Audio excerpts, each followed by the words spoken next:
Poďme spraviť prank na maminu. Takže mám tu špongiu. Ja to dám do pudingu. Teraz som spravil puding, je to ešte horúce. Namočíme to tam a povieme, že som pre ňu pripravil krémeš, alebo nejaký zákusok proste.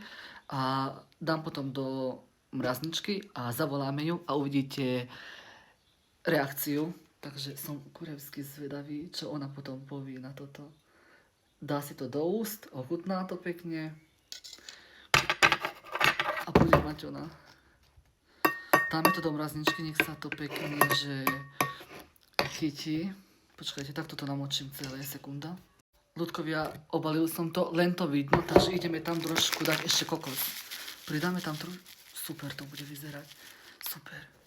Pridáme takto kokos, ako keby, že kokosové niečo. Zabijeme ono. Nevadí.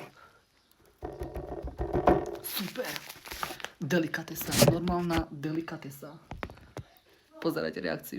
Ja si rýchlo otvorím šampanské pre ňu, akože prekvapenie. Pripravil som pre ňu zákusok a šampanský. Mamina, poď sem! Ide. Na zdravíčko. Na zdravíčko. Napísa.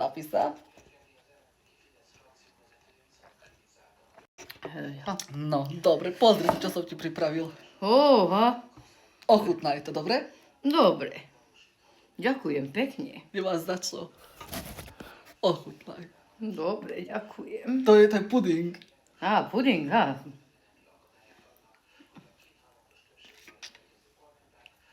Dobre. Ty. Ale to čo je? Nechutno. Nechutná. Nie. Nechutno mám. Ale tak aspoň ovoňaj, že to chutí dobre.